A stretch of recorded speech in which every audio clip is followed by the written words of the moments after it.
Here's some features inside the car. Pretty standard. Door locks here. Windows here, all 4 windows here. You can lock the windows from other people using it. Mirror control, pretty standard.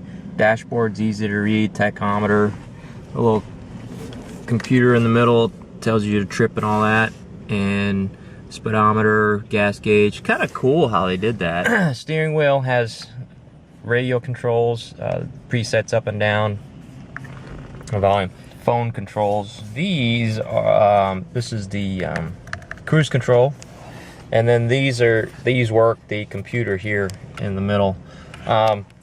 This top button changes the settings. I didn't know that, so it took me a while to, a couple minutes to figure that out. Resets the counter, like if you have a trip counter, you can reset it here. And then this, I'm not quite sure what this button is. I'll put it on the screen if I figure out what it is. Of course, horn. So using that one button, here's changes to miles per gallon, speed, elapsed time. So if you have a trip, you can tell how long you've been on the road. Trip odometer, trip B, distance to empty. That's pretty cool. Average fuel economy, that's where I was. So driving it a week, 26.8. Over here on the center console, you got a clock. Radio's pretty nice. Pretty good sound. You can change what kind of settings you have, AM, FM. It's got XM radio. CD player right here. Scan setup, standard stuff. Presets here. Outside air, circulating air. AC, all the standard buttons. But like I said, I like these knobs. They're quick. So-called ashtray, but nobody smokes anymore. But that's a pretty deep well in there. You can put a little vault if you had to. Down here you've got 2 12-volt connections. This is one is a USB, so you can charge. Plus, it goes into the radio. So, like if you plug in your MP3 player, it'll actually play through the radio.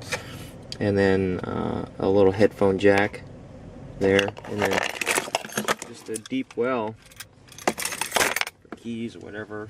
A little thing there. So I guess if you smoke, you can put your cigarettes there. 2 good-sized cup holders. Kind of disappointed though. They can probably put another cup holder here, but not bad. You got the center console storage there. You can put like a GPS or maps or whatever else gum you want to put in there. And it's got a deep well there. You can put another vault in there if you need to. Seat's pretty standard. Got a little scooch up and back, little rail thing. The shifter, it does have an auto, well, a manual shift. When you're in drive, you can move the shifter over and then shift up or down.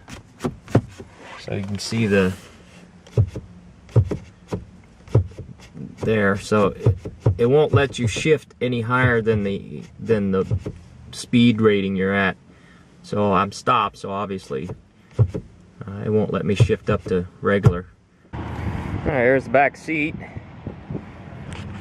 Pretty roomy. I haven't changed the setting, and plenty of room between my knees and the front seat there. Well, apparently it's got child safety locks because I've locked myself into the back seat. Can't open the door.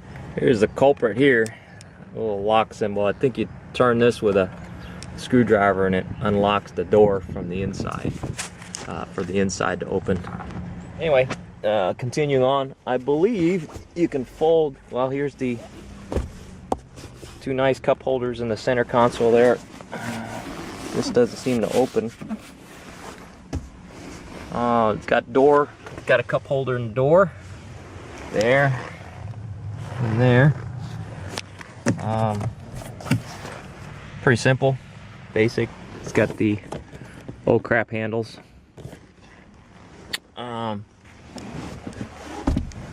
Nice headrests there.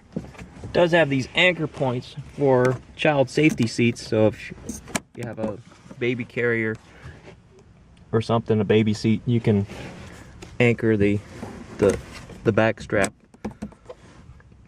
into these anchor points here. It's got a little belt buckle thing.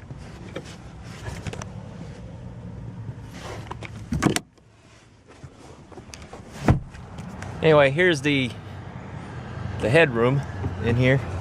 It's kind of tight.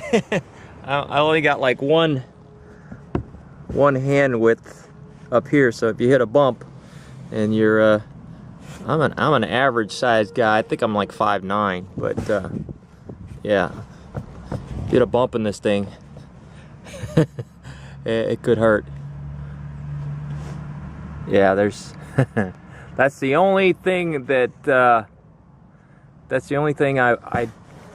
I really don't like about this, is the lack of headroom in the back. So if you're a tall guy, watch your head. But the leg room is pretty decent. Fuel door, it's got a lock on it, and I believe it's under the dash right here. So you push that bad boy there, and it pops the gas cap open. Standard.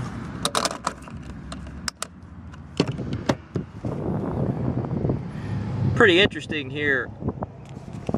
This thing was manufactured by Hyundai Motor Manufacturing, Alabama, LLC. So this thing was